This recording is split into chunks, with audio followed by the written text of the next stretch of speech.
Hello and welcome back to another episode of Be a Quirky Writer. Now, what I've got for you today is a topic about why do we read? So, what is it that we search for in literature? But before moving on to that, theme song.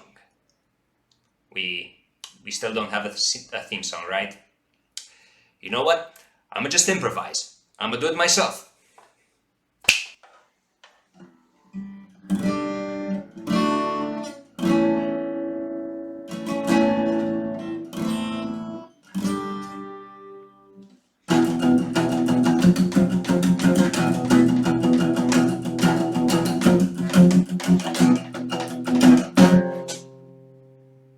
Oh yeah. Okay, so I get that that was very bad and probably even a little bit cringy. But you know what? It took me a decent hour to prepare that sketch, so I'm going to keep it in the video. Now, back to us. Why do we read? And especially, what do we search for in literature? So, I'm considering more literature in general and not the things that you have to read, for instance, for school, so or even manuals. So that literature that has a didactic purpose. I'm just talking about literary works that you read because you want to read them, right? So let's consider the usual suspects. There are people who would prefer to read because it is relaxing. Let's say that they work all day, they have a lot of things to do. At a certain point, they want just to detach, to unwind, and do something else. And so they grab a book and start reading. Then there are those who read for the plot and for the suspense and for the drama. Those people that read because they are interested in the wit of the author and how the plot progresses, right? And that's also good. Then there are those who read because literature provides an escape from reality. There are those people who, I'm not going to enter into nihilistic issues and say that probably they have not a very pleasant life, but let's just say that the difficult parts of life they just want to not see in a book. So they escape from reality and they prefer that immersive experience to enter those endless and beautiful worlds that writers built and see magic happen. And by magic, I mean pretty much everything and not just physical and proper magic, like Harry Potter. I'm not talking about that.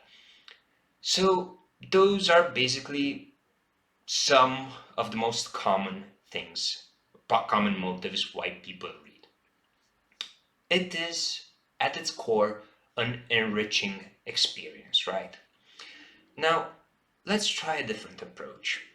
How many of you read to find something more? And by something more, I mean a transcendental truth, something that is farther away from your reach. It is not in your grasp, something that you know is there. It is a truth that you perceive in the words of the writer. You see something, for instance, I don't know, a thought or a sentence that resonates within you. It's meaningful to you. And you perceive that truth as enlightening. You are awestruck by that writer or by that sentence. And you see something that is greater than reality, right? And that, in my opinion, is a very good motive to read, a very good reason. But here's the thing, right? It's quite possible that the author that is writing that transcendental truth was similarly awestruck by another author at its time. So he wanted to replicate that feeling, that personal feeling of something bigger through his work.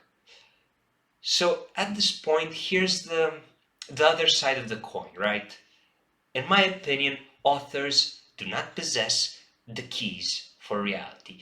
We do not know what truth is, because we have our truths. And here's the interesting part. As individuals, and I mean every single one of us has our we have our own interpretation and our own truth. The simple fact that through the words of someone else you are able to resonate with those sensations, with those feelings, that just makes it even more magical, because you feel and perceive something more. But in the end, we do not know what that something else is. That's just the whole point of it. That's the beauty of it. And that's the beauty of literature.